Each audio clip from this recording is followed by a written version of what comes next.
ಇದೊಂದೇ ವಿಚಾರ ಅಲ್ಲ, ಸಂಪುಟ ಪುನರ್ರಚನೆ ಅಥವಾ ಸಂಪುಟ ವಿಸ್ತರಣೆ ಇದ್ರ ಬಗ್ಗೆ ಕೂಡ ಹೈಕಮಾಂಡ್ ಮಟ್ಟದಲ್ಲಿ ಈಗ ಚರ್ಚೆ ಆಗ್ತಾ ಇದೆ.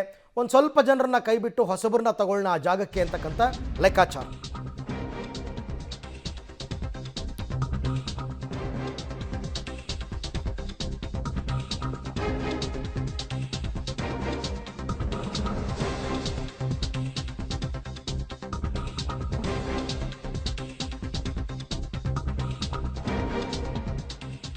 ಹೈಕಮಾಂಡ್ ಅಂಗಳದಲ್ಲಿ ಸಚಿವ ಸಂಪುಟ ಪುನರ್ರಚನೆಯ ಕಸರತ್ತು ನಡೀತಾ ಇದೆ.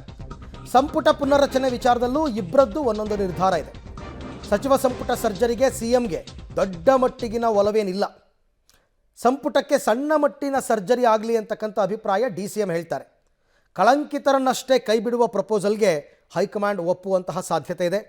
ಸಂಪುಟ ಸರ್ಜರಿಗೆ ಹೈಕಮಾಂಡ್ ಗ್ರೀನ್ ಸಿಗ್ನಲ್ ಸಿಗುತ್ತಾ, ಹೊಸ ಫಾರ್ಮುಲಾ ಮುಂದಿಡುತ್ತಾ ಅನ್ನೋದೇ ಈಗ ಸದ್ಯದ ಕುತೂಹಲ. ಒಂದು ಕಡೆ KPCC ಅಧ್ಯಕ್ಷ ಗಾದಿ, ಮತ್ತೊಂದು ಕಡೆ ಸಂಪುಟ ಪುನರ್ರಚನೆ ಮಾಡಬೇಕಾ?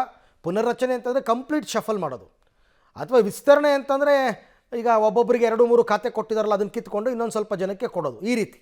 ಮುಖ್ಯಮಂತ್ರಿಗಳು ಸಂಪುಟ ಪುನರಚನೆ ವಿಚಾರದಲ್ಲಿ ಇದು ಅವರಿಗೆ ಬಿಟ್ಟಿರುವಂಥದ್ದು. ಅವರು ಪ್ರದೇಶ ಕಾಂಗ್ರೆಸ್ ಸಮಿತಿ ಅಧ್ಯಕ್ಷರನ್ನು ಕನ್ಸಲ್ಟ್ ಮಾಡಿಕೊಂಡು ಮಾಡ್ತಕ್ಕಂಥ ಪದ್ಧತಿ. ಅವರಿಬ್ಬರು ಯಾವ ತೀರ್ಮಾನಗಳು ತಗೊಳ್ತಾರೆ ನಮ್ಗೆ ಗೊತ್ತಿಲ್ಲ. ಹೈಕಮಾಂಡ್ನವ್ರ ಜೊತೆ ಚರ್ಚೆ ಮಾಡಿ ಮಾಡಬೇಕು. ಅದನ್ನು ಯಾವ ರೀತಿ ಅವರು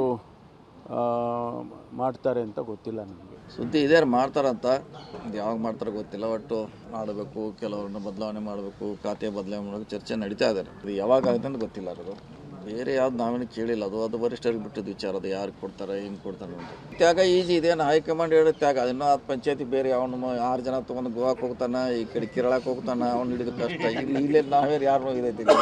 ಡೆಲ್ಲಿಯಿಂದ ಲಿಸ್ಟ್ ಬಂದರೆ ಮುಗಿದೋದ್ ಕತೆ. ಮನೆ ಖಾಲಿ ಮಾಡ್ಕೊಂಡು ಹೋಗೋದಷ್ಟೇ. ಡೆಲ್ಲಿನ ಫೈನಲ್.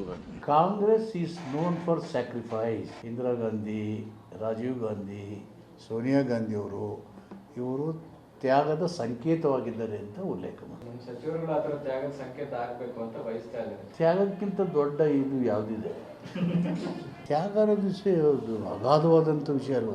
ಅಧಿಕಾರದ ತ್ಯಾಗದ ಬಗ್ಗೆ ಅದು ಸದ್ಯಕ್ಕೆ ಆ ವಿಷಯಗಳು ಇಲ್ವಲ್ಲ ಪಕ್ಷದ ಮುಂದೆ.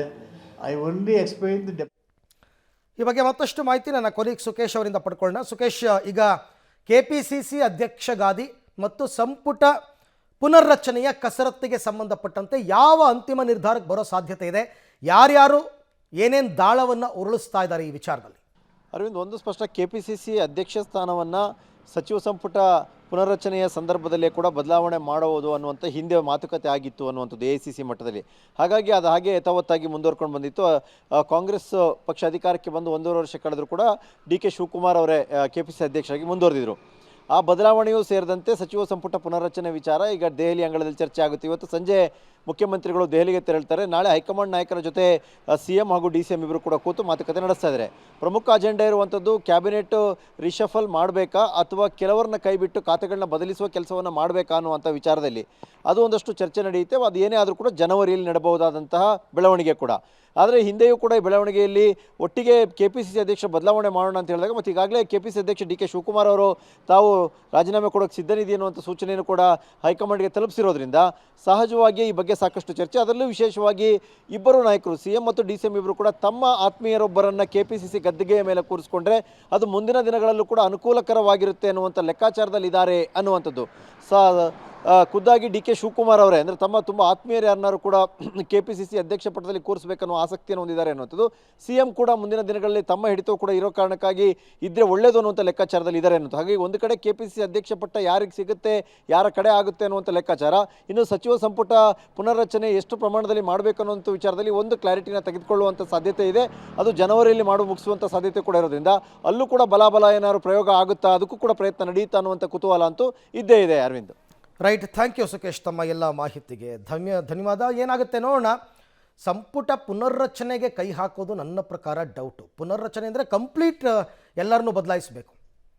ಆ ಥರ ಮಾಡೋದಕ್ಕಿಂತ ಕೆಲವರನ್ನು ಕೈ ಬಿಟ್ಟು, ಈಗ ಮಾದೇವಪ್ಪನವ್ರು ಹೇಳಿಲ್ವಾ ತ್ಯಾಗಕ್ಕಿಂತ ದೊಡ್ಡದು ಯಾವುದಿದೆ ಅಂತ, ಹಂಗೆ ಸತೀಶ್ ಜಾರಕಿಹೊಳಿ ಅವ್ರು ಹೇಳಿಲ್ವಾ ಹೈಕಮಾಂಡಿಂದ ಲಿಸ್ಟ್ ಬಂತು ಅಂದರೆ ಮನೆ ಖಾಲಿ ಮಾಡ್ಕೊಂಡು ಹೋಗ್ತಿರೋದು ಅಂತ. ಹಾಗಾಗಿ ಕೆಲವರನ್ನು ಕೈ ಬಿಟ್ಟು ಕೆಲವರಿಗೆ ಅಂದರೆ ಈಗ ಏನೇನು ಇಶ್ಯೂಗಳಾಗಿದೆಯಲ್ಲ ಕೆಲವ್ರದ್ದು, ಉದಾಹರಣೆಗೆ RB ತಿಮ್ಮಾಪುರ್ ಅಂದ್ಕೊಳ್ಳೋಣ. ಅವ್ರ ಮೇಲೆ ಏನೋ ಒಂದಷ್ಟು ಭ್ರಷ್ಟಾಚಾರದ ಆರೋಪ ಬಂತು, ಶಿಕ್ಷಣ ಸಚಿವರು, ಹೀಗೆ ಕೆಲವರ ವಿಚಾರದಲ್ಲಿ ಏನಾದರೂ ಅವ್ರನ್ನ ಬದಲಾವಣೆ ಮಾಡಿ ಬೇರೆಯವ್ರನ್ನ ತಗೊಳ್ಳೋಣ ಅಂತಕ್ಕಂಥ ತೀರ್ಮಾನಕ್ಕೆ ಏನಾದರೂ ಬರಬಹುದು. ಸಿದ್ದರಾಮಯ್ಯನವ್ರಿಗಂತೂ ದೊಡ್ಡ ಮಟ್ಟದ ಬದಲಾವಣೆಗೇನು ಅವ್ರಿಗೂ ಒಲವಿಲ್ಲ. ಡಿ ಕೆ ಶಿವಕುಮಾರ್ ಕೂಡ ಅದನ್ನೇ ಹೇಳ್ತಾ ಇದ್ದಾರೆ, ಬೇಡ ಕೆಲವ್ರು ಮಾತ್ರ ಚೇಂಜ್ ಮಾಡೋಣ ಅಂತ. ನೋಡೋಣ ಏನಾಗುತ್ತೆ ಅಂತ.